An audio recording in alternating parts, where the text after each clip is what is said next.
देखिए, this is the revision class और complete syllabus of first test. आपके यहाँ पे जैसे टेस्ट अक्सर यूं होता है कि महेंद्रगढ़ कैंपस में हो रहा है या कॉमन ही होता है टेस्ट, पता नहीं कहां से बन के आता है। इतने टीचर्स हैं, पता ही नहीं लगता कहां से पेपर बन के आता है, लेकिन बस सिलेबस पता होता है कि भाई ये सिलेबस है। तो एक जो हमारा जो पार्ट है, देखो हमने जिस तरह से पढ़ा वो चैप्टर, सबसे पहले हमने कवर किया था वेक्टर्स।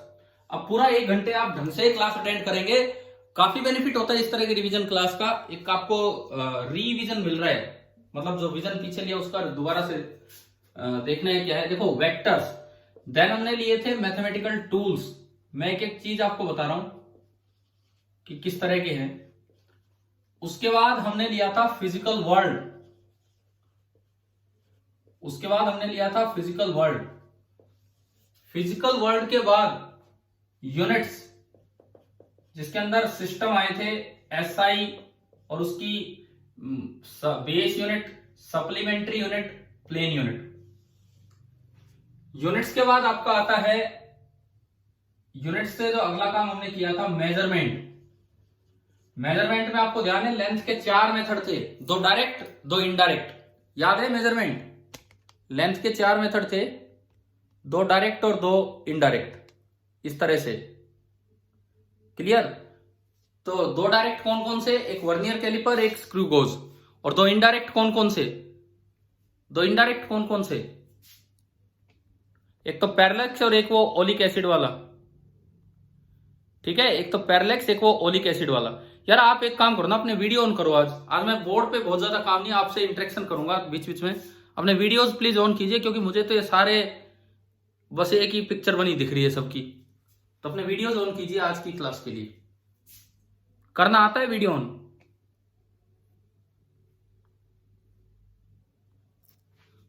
तभी तो मैं यार, ऐसे अच्छा थोड़ी लगता है मैं इनको देख रहा हूं, ये पता नहीं क्या बने हुए सामने। इधर देखे,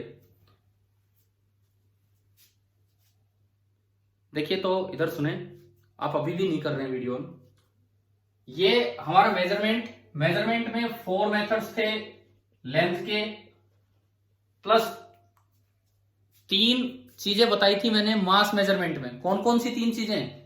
एक बीम बैलेंस, एक स्प्रिंग बैलेंस, और तीसरा मास स्पेक्ट्रोमीटर। याद है 3 नाम? ठीक है। टाइम मेजरमेंट थोड़ा हाई लेवल पे चला जाता है, लेकिन उसमें हमें क्लॉक का याद रखना होता है। कौन से एटम को यूज किया गया था टाइम मेजरमेंट में? Caesium atom. ठीक है, आपको लगभग ध्यान है। उसके बाद फिर हम चले गए थे एरर्स पे। इतना होने के बाद हम एरर्स पे गए थे, एंड एरर्स पूरा करके फिर हम आए थे significant figure, rounding off, and last part आपका था डायमेंशंस। अब देखो ये बहुत पार्ट हो गया, काफी बड़ा सिलेबस हो गया। और इवन यहां पे मतलब आपको 25 ही सवाल बनाने, एक 25 ही सवाल बनाने थे। आइडियल सा डिस्ट्रीब्यूशन करके तो मैं आपको पेपर दूंगा कल। जो हो सकता है आपके परसों वाले पेपर से एक भी क्वेश्चन मैच ना हो, मे भी एक आधा मैच हो जाए, लेकिन मैं तो आपको अपनी तरफ से बना के दे रहा हूं, क्योंकि वो पेपर भगवान जाने जिसने भी बनाया होगा। इसमें हम एक एक चीज को प्रॉपर वेटेज देते हुए चलेंगे कि डायमेंशन को कितनी वेटेज देनी है, एरर को कितनी देनी है, मेजरमेंट में स्क्रू गोज और उनको कितनी वेटेज देनी है, उनपे किस तरह के सवाल देने हैं। फिर यूनिट्स पे आएगा, फिर फिजिकल वर्ल्ड पे एक ही सवाल मैं दूंगा फिजिकल वर्ल्ड पे, इस इतने बड़े सिलेबस में। मैथमेटिकल टूल्स पे भी थोड़े से सवाल लेंगे और कुछ वेक्टर्स पे लेंगे। तो अभी मैं उन्हीं चीजों का फटाफट एक रिवीजन लेता हूं। तो हमारा जो पहला काम है, सबसे पहली चीज है दैट इज वेक्टर्स। तो अगर हम वेक्टर्स से शुरुआत करें तो देखिए सबसे पहली चीज आती है एडिशन ऑफ 2 वेक्टर्स। मैं अब पूरा चैप्टर नहीं करवा रहा हूं, एडिशन ऑफ 2 वेक्टर्स इस पे आता हूं। अगर वेक्टर ए और वेक्टर बी 2 वेक्टर है और उनके बीच का एंगल थीटा है, तो निशांत सांगवान, अब मेरे सामने तो एक डब्बा सा बना दिख रहा है जिसपे निशांत सांगवान नाम आ रहा है। निशांत सांगवान आप जवाब दें कि इसके रिजल्टेंट का क्या फॉर्मूला था। अगर ए और बी 2 वेक्टर्स हैं और उनके बीच का एंगल थीटा है, तो उनके रिजल्टेंट का क्या फॉर्मूला था?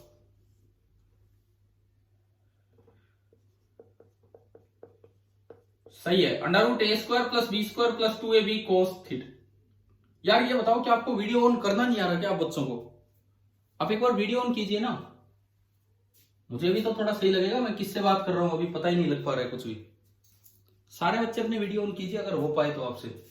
रिजल्टेंट का ये फॉर्मूला था, फिर हमने निकाला रिजल्टेंट की रेंज।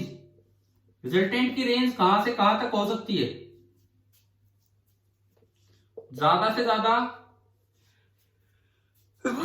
ए प्लस बी और कम से कम ए माइनस बी। ये जो सिंबल है माइनस का, अच्छा मैं मेरी स्क्रीन पे मैं बोर्ड नहीं लेके आ रहा हूं, मैं आप लोगों को देख रहा हूं, वो डब्बे डब्बे जो बना रहे हैं उनको। आपको बोर्ड नजर आ रहा है ढंग से? ठीक है, तो ये a माइनस बी है, ये मतलब बड़ा माइनस छोटा जो भी होगा, ये हमारी रिजल्टेंट की रेंज थी। इस पे भी क्वेश्चंस बन के आ जाते थे, मैंने आपको पीछे भी दिए थे, तो छोटे छोटे सीपीपी बना के दिए होंगे उनमें, कि भाई किस तरह से, अगर मान लो एक वेक्टर है जिसका मैग्नीट्यूड है 3, एक का 7, तो बताओ इसके रिजल्टेंट की रेंज कहां से कहां तक जाएगी?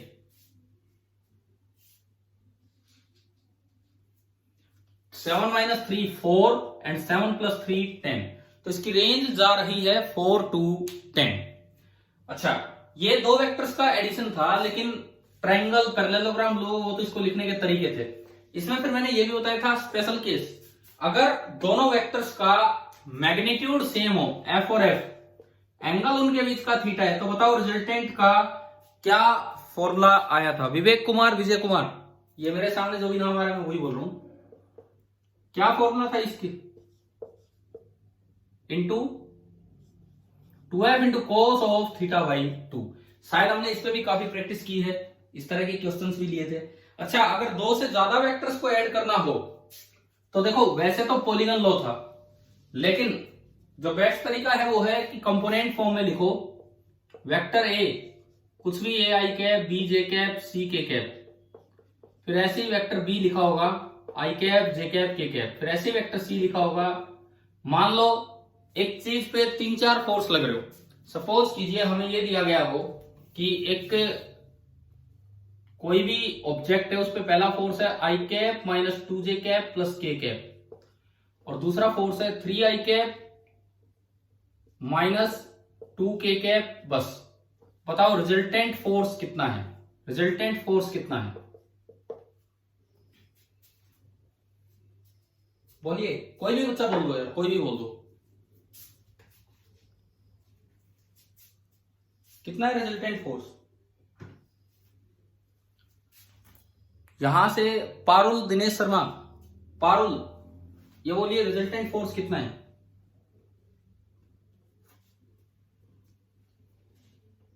कैसे लिखें यहां रिजल्टेंट फोर्स? क्या हो गया, सारे म्यूट हो गए क्या? 3 + 1 4 आई cap minus 2 J cap and minus 2 + 1 minus के कैप, 4 आई कैप माइनस 2 जे कैप माइनस के कैप। क्या आप सभी म्यूट हो गए क्या? बोल नहीं पा रहे क्या अभी?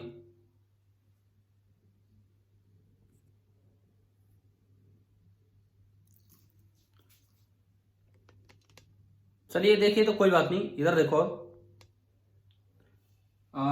ये आपका फोर्स निकल के आया, इस फोर्स का मैग्नीट्यूड कैसे निकाले? पारुल मेरी आवाज आ रही है? इस फोर्स का मैग्नीट्यूड कैसे निकाले हम? निशांत आप बताओ, अगर आप बोल सकते हो तो। निशांत सांगवान, फोर्स का मैग्नीट्यूड।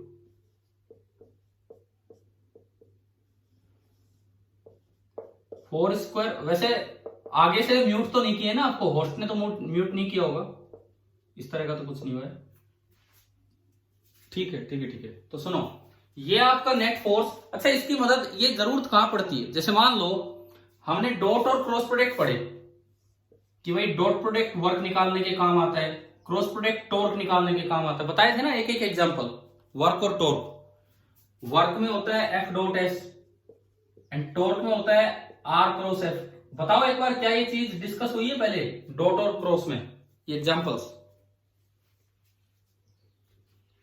तो अब इसमें जो एफ चाहिए, मान लो लग रहे हैं 5-5 फोर्स और हमें वर्क निकालना एफ डॉट एस, तो पहले आपको उनका रिजल्टेंट निकालना पड़ेगा, पहले आपको उनका रिजल्टेंट निकालना पड़ेगा और फिर आप डिस्प्लेसमेंट लेके आएंगे।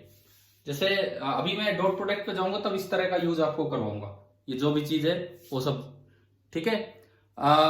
इसके बाद देखो, हाँ जी अनीस, अनीस रिप्लाई दो एक बार।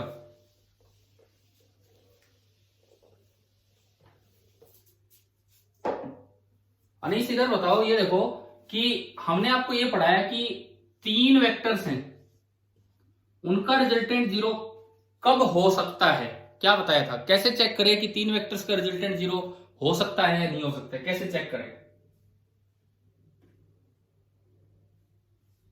बताओ, जल्दी जल्दी बताओ।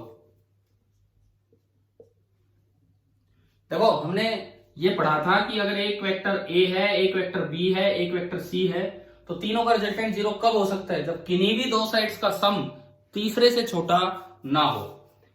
अगर मान लो a plus B less than C आ गया, या फिर a plus C less than B आ गया, या फिर b plus C less than D आ गया, तो इनमें से एक भी बात अगर आ गई तो इसका मतलब resultant can not be 0। It means resultant can not be 0। Anuj Kumar एक बार बोलिए।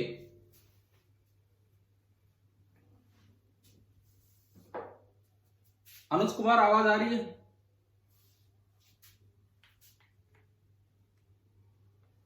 हाँ जी। प्रतीक, राजेश, कोई तो रिप्लाई दीजिए जिनसे मैं बात करना चाह रहा हूं। प्रतीक बोल रहे हो आप?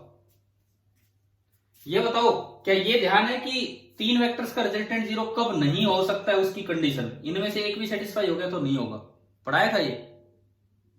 अब इसी चीज को आप आगे एक्सटेंड कर सकते हो। एक प्लेन में अगर ऐसे 4 आ जाएं, ये तो एक ट्राइंगल है, 4 आ जाएं तो किन्हीं भी 3 का सम चौथे से छोटा नहीं होना चाहिए। 5 आ जाए तो किन्हीं भी 4 का सम पांचवें से छोटा नहीं होना चाहिए। जनरल बात मैंने आपको यहां पे बताई कि किस तरह से चेक करना होता है। क्लियर हो गया? ठीक है। अपनी कॉपी में नोट्स बना रखे हैं आप लोगों ने? कॉपी में ये जो मैंने पढ़ा है इतने दिन, तो भाई जहां भी ये ट्राइंगल वाली बात है उसमें रिजल्ट की तरह ऐड कर दो कि अगर 4 वेक्टर्स हैं, चाहे आप हिंदी में लिखो चाहे इंग्लिश में, किन्हीं भी 3 वेक्टर्स का सम अगर चौथे से छोटा हो गया तो रिजल्टेंट 0 नहीं हो सकता। किन्हीं भी 3 का, 5 वेक्टर है, किन्हीं भी 4 का सम पांचवें से छोटा नहीं होना चाहिए। तो मतलब ये जनरल सी बात है कि आप 3, 4, 5 इसको यूं एक्सटेंड कर सकते हैं। अच्छा, ये हमारा हुआ कि रिजल्टेंट 0 कब होगा कब नहीं होगा। अच्छा, एक चीज मैंने आपको ये सिखाई थी, 2 वेक्टर है ए और बी, उनका सम उसी प्लेन में लाई करता है, उनका डिफरेंस भी उसी प्लेन में लाई करता है। सम और डिफरेंस का कंपैरिजन मैंने काफी अच्छे से करवा रखा है, और ये भी बताया था कि डिफरेंस का फॉर्मूला होता है under root A square plus B square minus 2ab cos theta. And अगर इक्वल मैग्नीट्यूड के वेक्टर आए तो डिफरेंस का मैग्नीट्यूड था 2f इंटू कोस की जगह क्या आ जाता था वहां पे, कोस थीटा बाई 2 की जगह साइन थीटा बाई 2। हाँ, क्लियर है? वेक्टर्स में क्लियर है ना इस तरह की बातें? तो ठीक है। क्या वेक्टर से वेक्टर को डिवाइड कर सकते हो आप? क्या कहीं पे वेक्टर से वेक्टर को डिवाइड कर सकते हैं क्या? बताओ, क्या वेक्टर से वेक्टर को डिवाइड कर सकते हैं?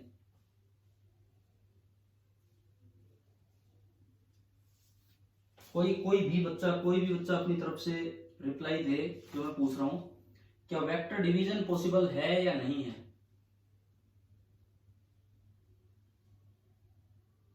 नहीं है, लेकिन वेक्टर के मैग्नीट्यूड को आप वेक्टर के मैग्नीट्यूड से डिवाइड कर सकते हैं।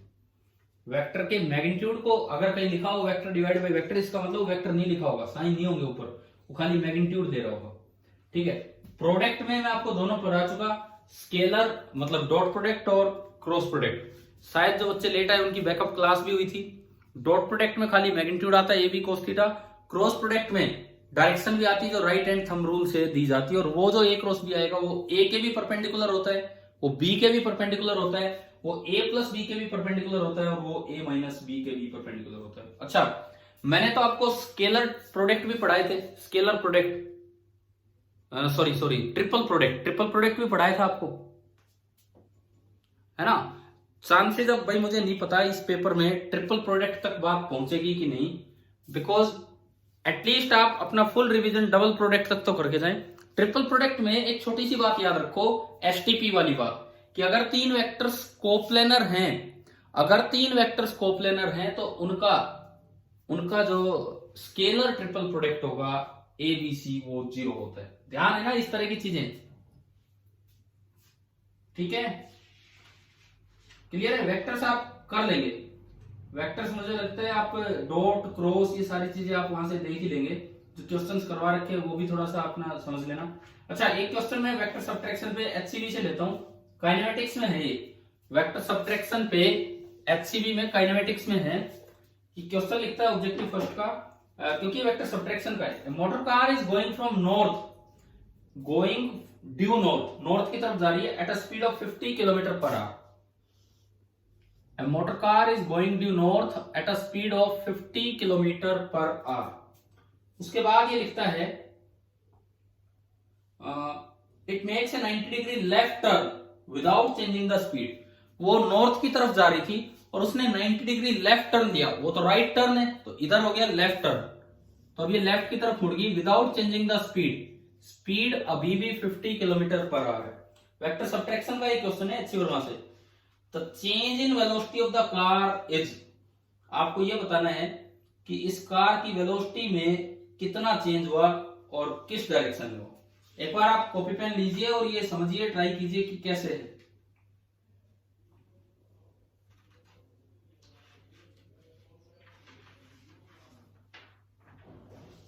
लेफ्ट टर्न लेने का मतलब है कि वो वेस्ट की तरफ बेंड हो गया। लेफ्ट टर्न लेने का मतलब है कि वो वेस्ट की तरफ बेंड हो गया। तो अब आपको बताना है कि इसमें कौन सी डायरेक्शन में चेंज इन वेलोसिटी किधर आएगा, ये आपको बताना है।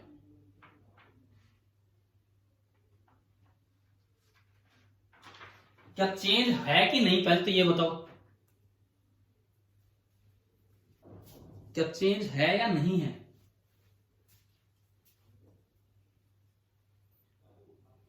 हाँ जी भाई बोलो, कोई भी जवाब दे दिया करो। अनुज कुमार अगर सुन रहे हो तो बताओ, क्या चेंज इन वेलोसिटी हुआ है कि नहीं हुआ है? आप अनम्यूट होके बोलिए। रोजी, रोजी अजीत सिंह, ये इसमें वेलोसिटी, हाँ ये बताओ इसमें वेलोसिटी में चेंज हुआ है कि नहीं? हाँ जी, पहले वो नॉर्थ की तरफ जा रहा था इनिशियली, और अब वो वेस्ट की तरफ हो गया, 90 डिग्री लेफ्ट टर्न लेके वो वेस्ट की तरफ हो गया। तो मुझे बताओ वेलोसिटी चेंज हुई कि नहीं हुई?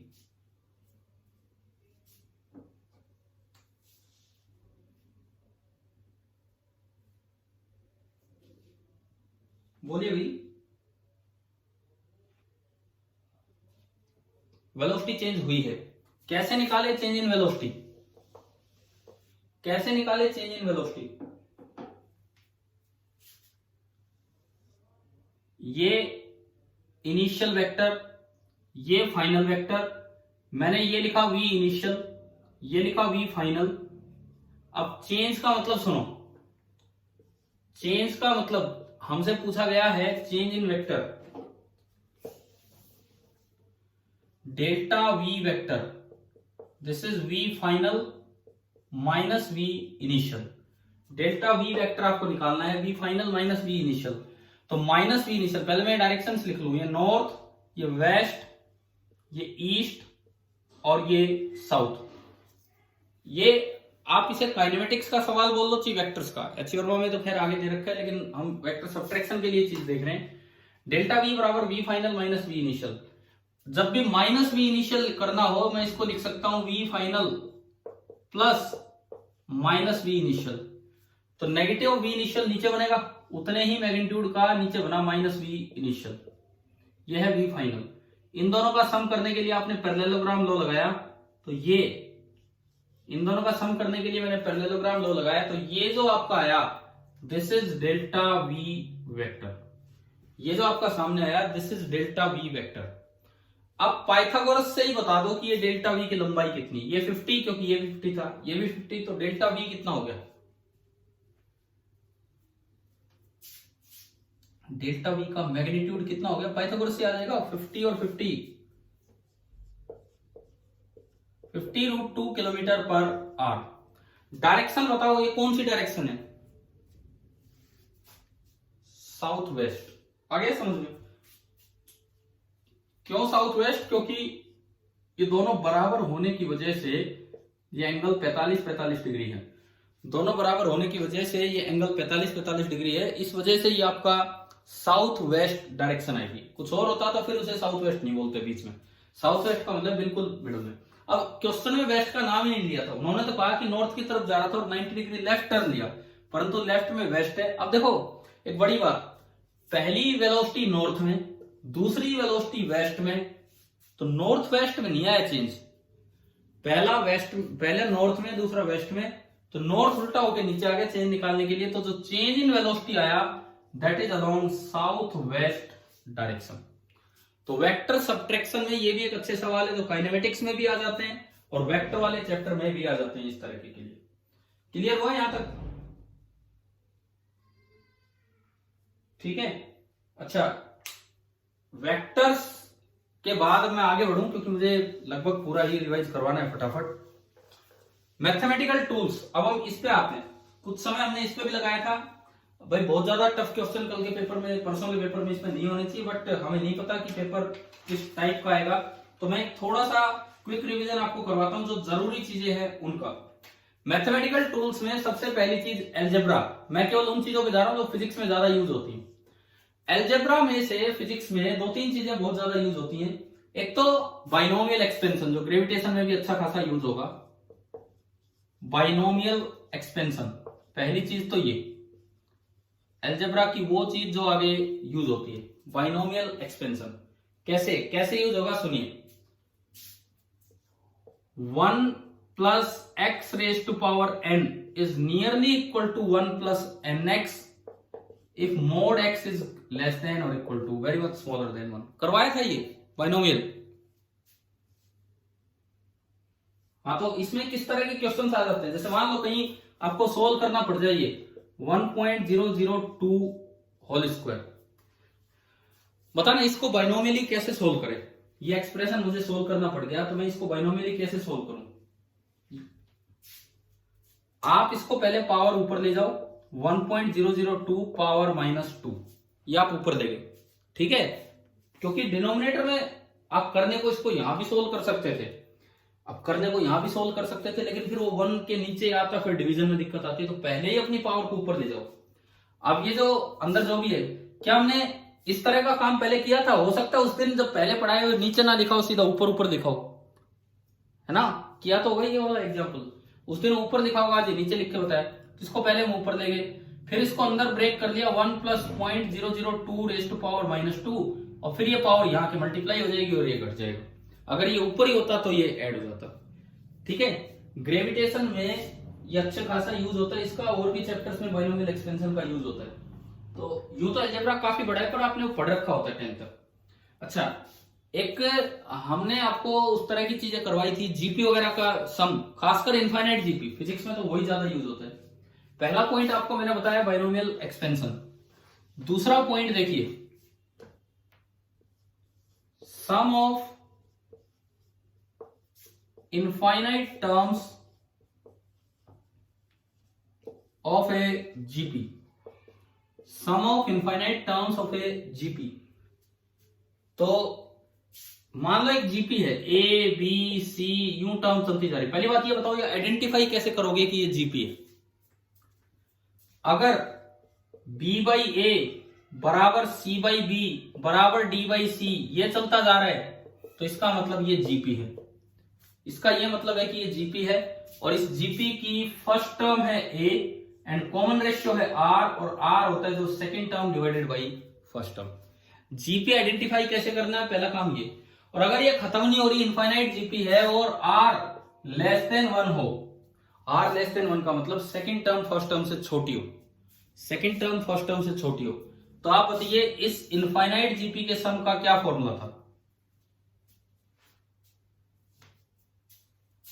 बताओ यार, भूले थोड़ी होंगे आप, क्या ये याद है कि नहीं?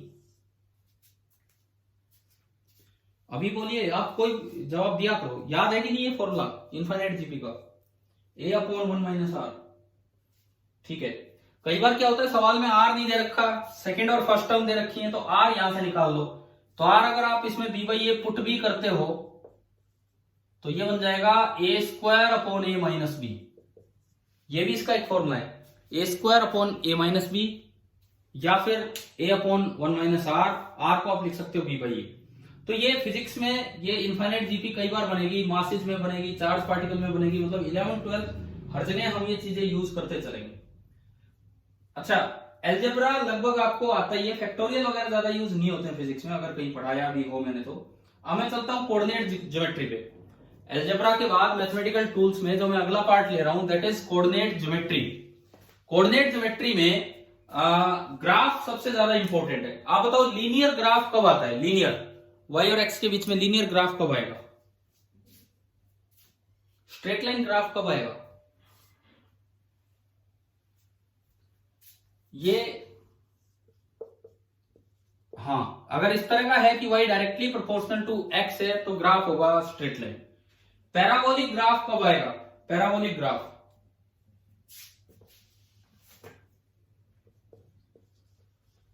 अब देखिए, इसमें पैराबोलिक ग्राफ्स में एक चीज सुनो, मान लो ऐसा कुछ हो y minus B is equal to some constant into x minus A का होल स्क्वायर। अब यहां भी y directly proportional to X square है, लेकिन थोड़ा थोड़ा शिफ्टिंग होगी, y की जगह y माइनस बी, x की जगह x माइनस ए। तो अगर इस तरह से कहीं भी हो y minus B is equal to k into x minus b का होल स्क्वायर, या फिर इसी को यूं लिख दें y is equal to k into x minus b a का होल स्क्वायर प्लस बी, बात एक ही है, आप इसको उधर उठा के लाओ, ये बनाओ। अब ये भी एक पैराबोला है, आप इसको थोड़ी देर के लिए रिप्लेस कर दो x से, इसको थोड़ी देर के लिए रिप्लेस कर दो y से, तो y बराबर के एक्स स्क्वायर बन गया। ये बताओ इसका ये किसके अबाउट घूमेगा? x एक्सिस के अबाउट कि y एक्सिस के अबाउट? ये वाला जो पैराबोला है, ये पैराबोला किस एक्सिस के अबाउट घूमेगा? मींस कर्व जो मुड़ेगा x के अबाउट मुड़ेगा कि y के अबाउट मुड़ेगा? देखो कैसे सोचना होता है आप। हाँ देखिए देखिए, इसको थोड़ी देर के लिए सोचने के लिए y मान लो और इसको x x का स्क्वायर है, और मान लो कि पॉजिटिव है, मान लो कि पॉजिटिव है, x का स्क्वायर है, तो x चाहे पॉजिटिव हो x चाहे नेगेटिव हो, उसका स्क्वायर हमेशा पॉजिटिव होगा।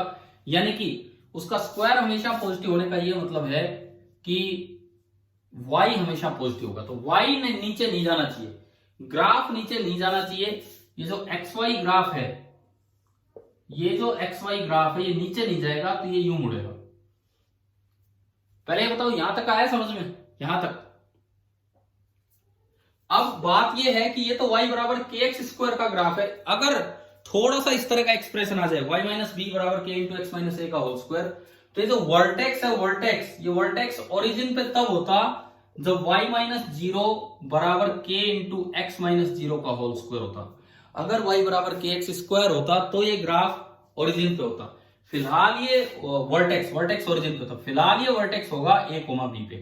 अगर आपको वर्टेक्स की पोजीशन लोकेट करनी हो तो वर्टेक्स नीचे वाला पॉइंट वो होगा x, इसको जीरो करके देखो x a आ रहा है, और इसको जीरो करके देखो y b आ रहा है। अगर मान लो y बराबर के एक्स स्क्वायर होता तो वर्टेक्स कहां होता? इसको जीरो करके देखा तो x जीरो आया, इसको जीरो करके देखा तो y जीरो आया, तो वो वर्टेक्स आ जाता है 0 0 पे। फिलहाल ये वर्टेक्स आया a कोमा b पे। तो आप मुझे एक दो ग्राफ बना के दिखाओगे, मतलब बताओगे कि ये किधर से किधर जाएगा। सपोज मुझे दिया गया है y is equal to 4 into, मैं इसमें कुछ पॉजिटिव नेगेटिव वैल्यूज यहां लेके चलूंगा, 4 इंटू एक्स माइनस 3, और इधर मैं लेता हूं y माइनस 2 बराबर 4 इंटू एक्स माइनस 3 का होल स्क्वायर। अब सपोज कीजिए ये वाला ग्राफ हमें प्लॉट करना है, ये जो भी ग्राफ है हमें ये प्लॉट करना है। तो पहली बात, इसका वर्टेक्स कहां होगा बताइए? x3 y2, यहां। ये किसके अराउंड बेंड होगा? x के अराउंड या y के अराउंड? y के अराउंड। x का स्क्वायर है तो y के अराउंड सिमेट्रिक होगा, y नेगेटिव नहीं जाना। अच्छा, नीचे मुंह होगा या ऊपर मुंह होगा, ये कैसे पता लगता है?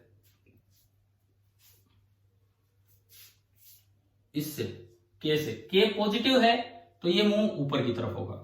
अगर इसी सवाल में यहां -4 होता तो क्या होता बताओ?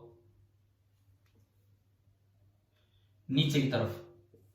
अगर इसी सवाल में यहां +2 होता तो ये वर्टेक्स कहां होता? 3 - 2, x3 y -2, ये नीचे हो जाता वर्टेक्स यूं। और अगर ये पॉजिटिव होता तो ये ऊपर बन जाता। अब तो बताओ, पैराबोला का वर्टेक्स समझ में आ गया कैसे ढूंढना होता है? ठीक है। तो अच्छा, उससे अगला ग्राफ आता है हाइपरबोलिक ग्राफ। ग्राफ के अंदर उससे अगला जो ग्राफ आता है that is hyperbolic graph. Hyperbolic graph में होता है y inversely proportional to x, और you can say x into y is a constant. तो ये जो हाइपरबोलिक ग्राफ होगा, ये x, ये y, और ये ग्राफ आपका इस तरह का जाता है। तो ये तीन कॉमन ग्राफ है जो फिजिक्स में बनते हैं। ग्रेविटेशन में एक चौथी चीज और यूज होती है, इलिप्टिकल। मैंने आपको इलिप्स पे क्वेश्चन भी करवाया था ना कि एक सन के अराउंड अर्थ घूम रही है, तो minimum distance, maximum distance, apogee, पेरिजी बता दिए सारे। ठीक है, वो अपना कर लेना रिवाइज, वो अपना आप कर लेना रिवाइज, बिकॉज इतना भी अभी टाइम नहीं हो पाएगा सारा हो जाए। अच्छा, उसके बाद में चलता हूं ट्रिग्नोमेट्री की तरफ। ट्रिग्नोमेट्री से जो 3-4 बातें हैं आपको रिवाइज करेंगे। एक तो हायर एंगल्स के टी रेशियो, जैसे साइन 120 डिग्री, कोस 150 डिग्री देखने आते हैं आपको, वेक्टर्स में जरूरत पड़ेगी इनकी, पड़ सकती है मतलब। ये देखने आते हैं कब नेगेटिव लेना है, कब पॉजिटिव कैसे बनाने होते हैं, हायर एंगल्स के कोस, साइन, ये सब। ठीक है, एक इनकी रेंज बड़ी इंपॉर्टेंट होती है। रेंज, जैसे मान लो किसी एक्सप्रेशन में साइन थीटा आ रहा है, तो बताओ साइन थीटा की मैक्सिमम वैल्यू कितनी जा सकती है? मैक्सिमम, मैं मैक्सिमम वैल्यूज की बात कर रहा हूं। साइन थीटा की मैक्सिमम वैल्यू कितनी जा सकती है? 1 से बड़ा नहीं होगा। कोस थीटा की मैक्सिमम वैल्यू कितनी जा सकती है? 1। और टेन थीटा की मैक्सिमम वैल्यू कितनी जा सकती है? इनफाइनाइट। कितनी भी हो सकता है, इनफाइनाइट हो सकती है। अच्छा, टेन को तो हटाओ, अगर कहीं हो ए साइन थीटा, इसकी मैक्सिमम वैल्यू कितनी जा सकती है? ए पॉजिटिव नंबर है, ए साइन थीटा की मैक्सिमम वैल्यू कहां तक जा सकती है बताओ? ए साइन थीटा मैक्सिमम तब होगा जब साइन थीटा मैक्सिमम हो। ए तो कोई पॉजिटिव नंबर है, साइन थीटा की मैक्सिमम वैल्यू 1 है, तो ए साइन थीटा की जो मैक्सिमम वैल्यू है वो कहां तक गई? ए तक। ठीक है, ऐसे कहीं लिखा हो बी कोस थीटा, बी एक पॉजिटिव नंबर है, इसकी मैक्सिमम वैल्यू होती है कहां तक जा सकती है? बी तक।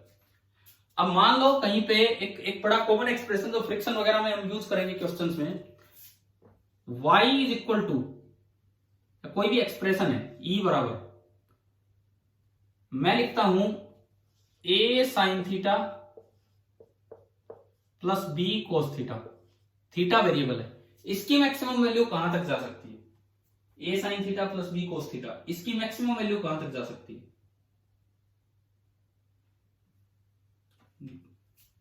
ना, a प्लस b पता है उसमें गलती क्या है? आपने क्या किया, इसकी मैक्सिमम ले ली और इसकी मैक्सिमम ले ली।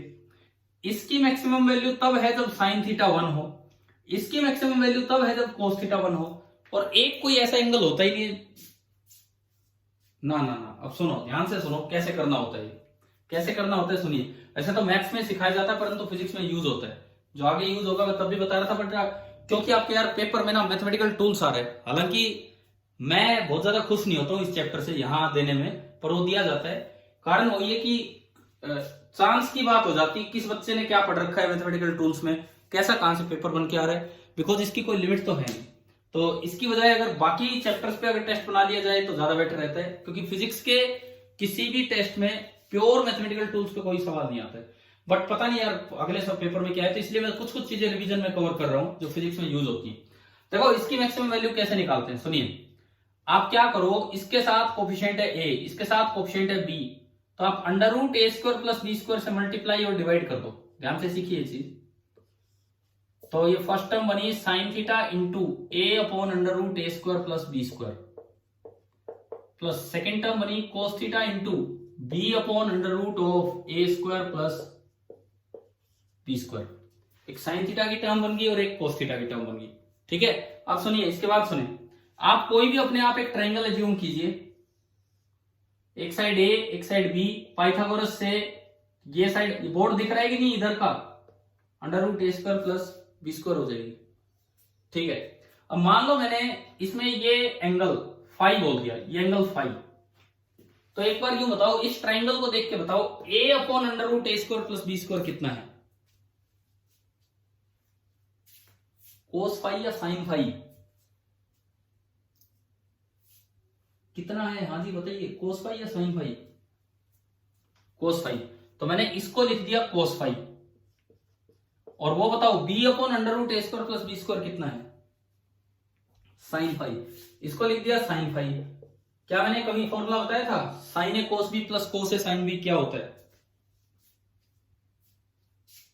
Sign a cos b plus को क्या होता है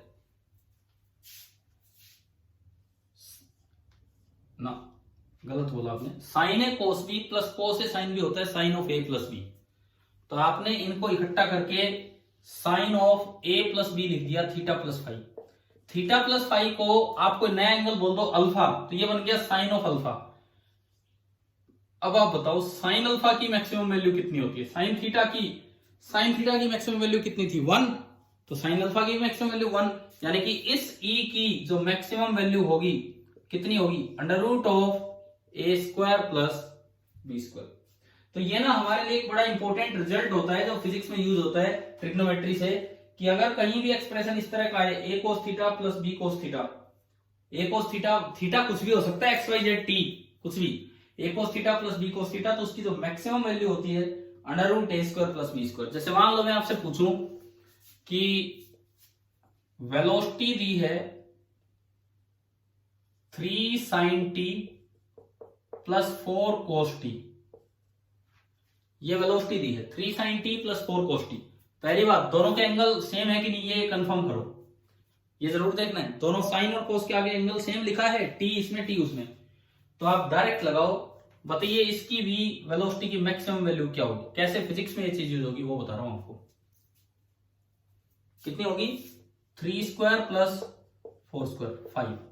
ठीक है, अगर मान लो यही सवाल ऐसे होता 1 upon 3 cos t plus 4 sin t, अब पूछे कि वेलोसिटी की मैक्सिमम वैल्यू बताओ ना मिनिमम। अब वो मैक्सिमम नहीं पूछ सकता, अब क्या पूछेगा? मिनिमम। क्यों? क्योंकि ये मिनिमम तब होगा जब डिनोमिनेटर मैक्सिमम हो, और डिनोमिनेटर की मैक्सिमम वैल्यू अभी हमने निकाली कितनी है? तो v मिनिमम आपका आ गया 1/5 मीटर पर सेकेंड। फ्रिक्शन, न्यूटन्स लॉ, उन चैप्टर्स में एचसीबी में भी ऐसे सवाल है जिनमें रिजल्ट्स यूज होता है, तो आगे के लिए तो ये अच्छे से याद हो जाएगा। लेकिन इसमें इस चीज का ध्यान रखना है कि ये और ये दोनों सेम होने चाहिए एंगल, तब जाके बात बनेगी। देखो मैं आपको ये इतनी बातें अभी नहीं बता रहा था इसमें मैथमेटिकल टूल्स में, मैं आपको आगे ही करवाना था, मैंने 2-3 दिन ही लगाए थे मैथमेटिकल टूल्स में, बट अब परसों पेपर में ये आ रहा है सिलेबस मैथमेटिकल टूल्स। वैसे तो मैं उम्मीद करता हूँ ज्यादा से ज्यादा 25 में से मैक्सिमम 5 सवाल देने चाहिए, इससे ज्यादा नहीं, अगर ज्यादा से ज्यादा भी हो। फिर भी यार भरोसा नहीं है कि किस किस कैटेगरी के सवाल यहाँ पे डाल दिए जाएं, किसने क्या पढ़ा रखा कोई आइडिया नहीं हमें। तो एटलीस्ट कल के लिए आए ना आए, परसों आए ना आए, आगे के लिए आप याद रखना कि भाई ये जो मैंने यहाँ पे बताया, ठीक है। ट्रिग्नोमेट्री वाली बात आ गई है समझ में। अब जो इसमें जो दो मेन चीजें हैं वो है डिफरेंशिएशन और इंटीग्रेशन, कैलकुलस। तो मैं थोड़ा कैलकुलस की तरफ चलता हूं। डिफरेंशिएशन, मैथमेटिकल टूल्स में डिफरेंशिएशन, आप बताओ फॉर्मूले याद कर लोगे ना, रिवाइज कर जाओगे अपने फॉर्मूले में, तो डिफरेंशिएशन के आसान है डिफरेंशिएशन, तो वो कर दोगे। मैं मीनिंग पे चलता हूं। पहले बताओ इसका फिजिकल मीनिंग क्या होता है डिफरेंशिएशन का, फिजिकल मीनिंग, फिर मैं चलूंगा ज्योमेट्रिकल मीनिंग। फिजिकल मीनिंग क्या होता है डिफरेंशिएशन का? dy by dx it gives the rate of change of y with respect to x, rate of change of y with respect to x। खाली physical meaning पे किस तरह के questions आ सकते हैं वो सुनो आप। मैंने वो एक इंक ड्रॉप वाला क्वेश्चन दिया था आपको कभी किसी असाइनमेंट में, शुरुआती सीपीपीज में। एक इंक ड्रॉप गिरी है और फिर वो फैलता जा रहा है जमीन पे, तो किस रेट से बढ़ रहा है उसका एरिया दिया था या पूछा था कुछ इस तरह का। नहीं याद आ रहा तो एक और बता देता हूं। मान लो ये कोई ड्रॉप है, जमीन पे गिरी और इसका रेडियस बढ़ता जा रहा है as a function of time 5t²।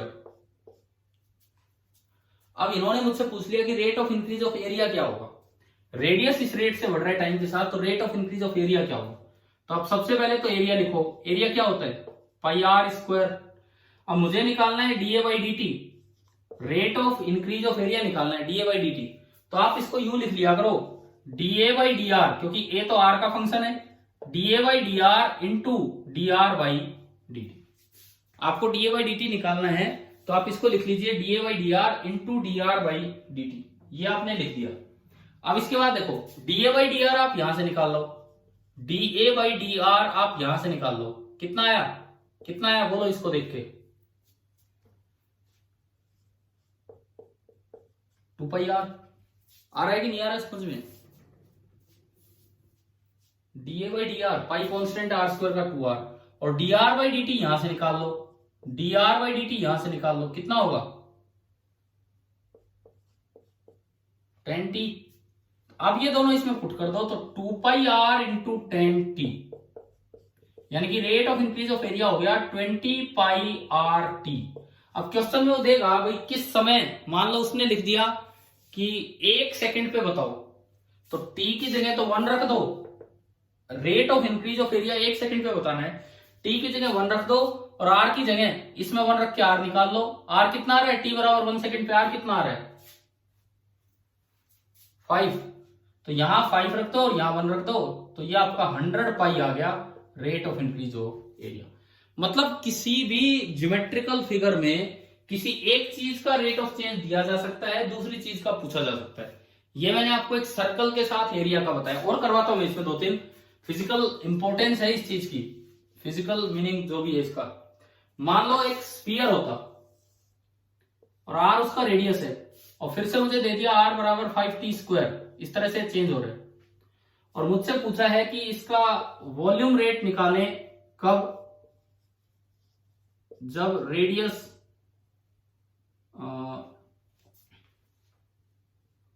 80 metre है, उस समय आपको वॉल्यूम रेट निकालना है, जब वॉल्यूम का रेट ऑफ चेंज जब रेडियस 80 मीटर है। कैसे करेंगे, पहले तो वॉल्यूम लिखो, वॉल्यूम कितना होता है 4/3 स्फीयर का वॉल्यूम, पहले तो आपने वॉल्यूम लिखा 4/3 पाई आर क्यूब, यहां से निकाला dv by d r, dv by d r बोलिए कितना होगा, डीवी बाई डी आर 3 से 3 कटेगा, 4 पाई आर स्क्वायर, है ना, आ गया समझ में। यहां से निकाल लो D R by D T, D R by D T कितना होगा, D R by D T कितना होगा 10t।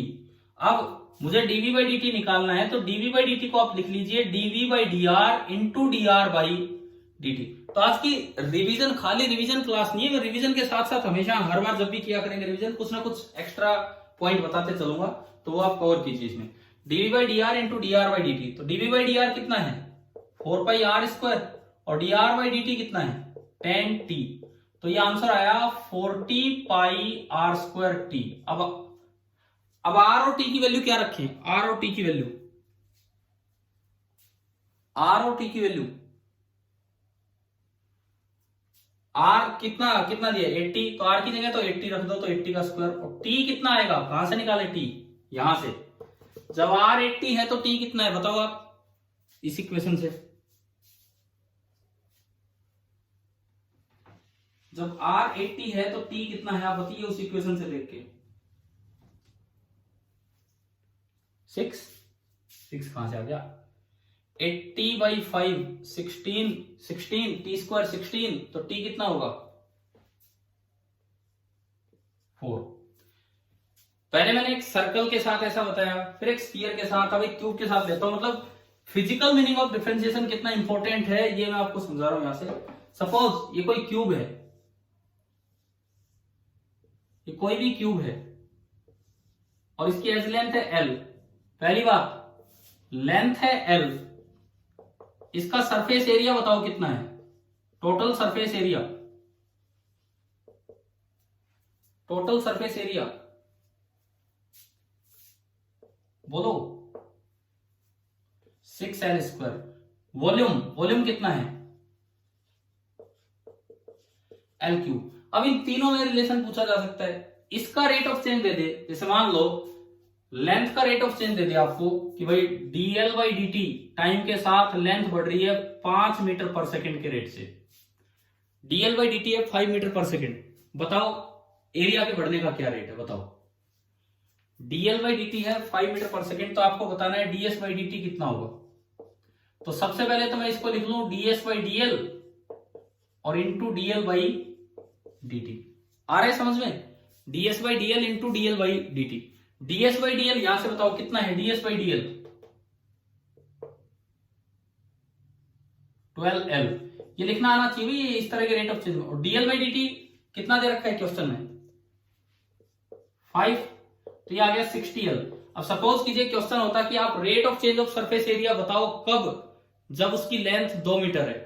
तो अगर आप लेंथ को 2 मीटर रखोगे तो 60 इंटू 2 कितना हो जाएगा 120 मीटर। 60 इंटू 2 ये आपका हो गया 120 मीटर। क्लियर? अच्छा, अगर मान लो वॉल्यूम का रेट ऑफ चेंज पूछा जाता, अगर ये दे रखा है वॉल्यूम का रेट ऑफ चेंज, क्या करते dv by dl into dl by dt। dv by dl बताओ यहां से कितना है, dv by dl 3l square और इंटू 5, तो यह आ जाता 15l स्क्वायर। अब l की जगह 2 रख देते तो 15 इंटू 4, तो यह आंसर आ जाता 60।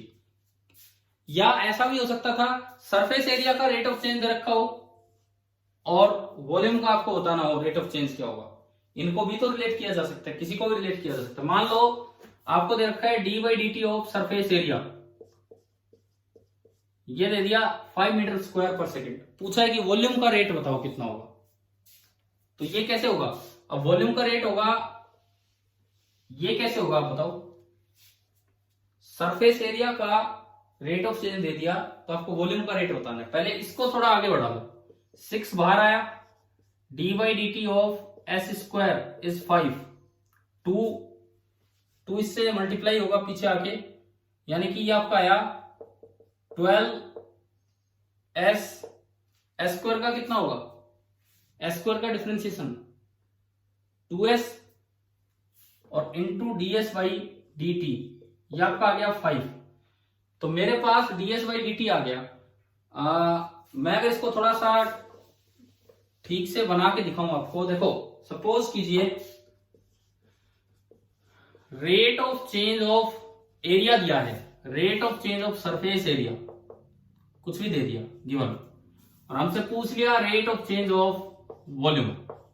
तो ये कैसे निकालें हम, ऐसे में आप क्या करेंगे, वॉल्यूम को लिख लेंगे एल क्यूब, एरिया को लिख लेंगे 6l square, ds by D T given है तो पहले यहां से ds बाई डी टी निकालें, ds by D T, this is d by D T of 6l square, 6 बाहर आया, l स्क्वायर का 2l into dl by D T, तो ये आपका आ गया 12l into dl by D T.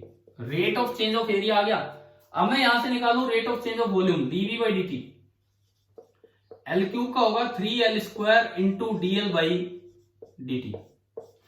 मतलब अगर लेंथ के बारे में जिक्र ना करके एरिया का रेट ऑफ चेंज दे दिया, यहां से dv बाई डी टी आ गया, यहां से ds बाई डी टी आ गया, ये चीज गिवन है, ये चीज निकालनी है, तो डिवाइड करते ही dl by D T cancel हो रहा है कि नहीं बताइए आप। इन दोनों को डिवाइड करते ही dl by D T cancel होगा या नहीं होगा, इन दोनों को डिवाइड करते ही dv बाई डी टी जो हमें निकालना है divided by ds by D T जो हमें गिवन है, आपने डिवाइड किया, dl बाई डी टी से dl बाई डी टी गया तो ये बचा 3l square upon 12l, l से l भी गया तो ये बचा l बाई 4। अब बताओ क्या dv बाई डी टी निकल जाएगा, हाँ जी dv बाई डी टी निकल जाएगा, इसमें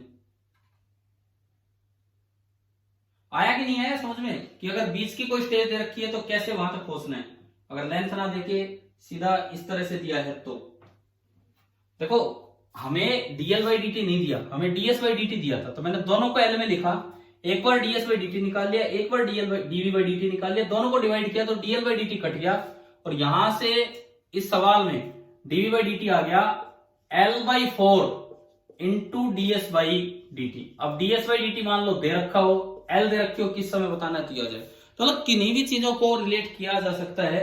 वैसे शायद ऐसे सवाल तो ना है आपके इस पेपर में, बट फिर भी चलो कोई बात नहीं, मैंने आपको बता दिया है। Physical meaning. अच्छा मैं आता हूं ज्योमेट्रिकल मीनिंग। ज्योमेट्रिकल मीनिंग बताएं डिफरेंशिएशन का क्या था। क्या देता है डिफरेंशिएशन? स्लोप। स्लोप। आप कोई भी जैसे पोजीशन टाइम ग्राफ लेते हैं, ग्राफ इस तरह का है, बताइए इसकी स्लोप बढ़ती जा रही है कम हो रही है? इसकी स्लोप बढ़ती जा रही है कम हो रही है, बताओ? बढ़ रही है। अगर ग्राफ ऐसा होता, इसकी स्लोप बढ़ती जा रही है कम होती जा रही है? बोलते रहो। कम होती जा रही है, ठीक है। डिफरेंशिएशन के यूज हम करेंगे काइनेमेटिक्स में ज्यादा, लेकिन एक यूज जो यहां जिसपे सवाल आ सकते हैं, मैक्सिमा एंड मिनिमा।